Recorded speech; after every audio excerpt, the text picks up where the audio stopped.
Почитувани граѓани, почитувани представници на медиумите, 3 години Социјалдемократскиот сојуз на Македонија е посветена на реализација на концептот парите назад кон граѓаните. 3 години обезбедуваме повеќе пари кај секој поединец во секое семејство. Уште во првите 100 дена од мандатот ја зголемивме минималната плата и тоа за сите сектори без да има дискриминирани работници и како што беа тоа вработените во кожарската, чевларската и текстилната индустрија. Денес и по сите противања на ВМРО-ДПМН минималната плата изнесува 14.500 денари.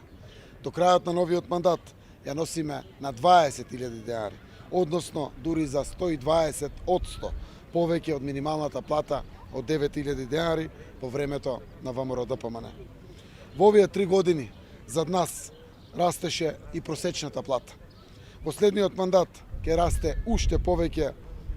Просечната плата од 34.000 денари е нашиот нареден таргет и наша цел до крајот на мандатот и нема сомнежи дека тоа ќе го оствариме. Ја исправивме неправдата кон стечајните работници. Денес 12.000 наши сограѓани добиваат по 8.000 денари месечен надоместок, а во следниот период добиваат и домашна платежна картичка од 9.000 денари. Додека многумина не веруваа, а ВМРО-ДПМН силно се противеше, ја воведовме и спроведовме најсериозната и најраспространетата мерка со која за прв пат државата враќа пари директно на сметките на граѓаните. Со мој ДДВ за само 3 квартали вративме 10,7 милиони евра кон граѓаните.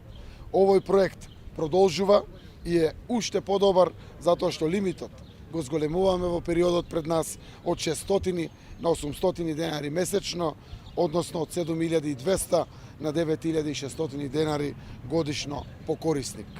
Со концептот парите кај граѓаните не застануваме ниту кога се соочувавме со здравствената и економската криза.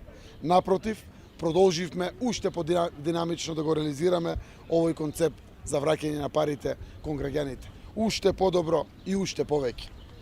Со домашните платежни картички и со ваучерот за туризам кон повеќе од 324.000 граѓани вративме 28 милиони евра за купување на наши македонски производи и услуги, за посета на наши домашни туристички центри и угостителски објекти. Во следниот период, покрај стечајните работници, домашната платежна картичка од 9.000 денари ќе ја добиваат и пензионерите со пензии пониски од 15.000 денари, лицата кои се пасивни баратели на работа и самохраните родители. Ова, почитувани, е вистински доказ што значи грижа за сите и вистински економски патриотизам.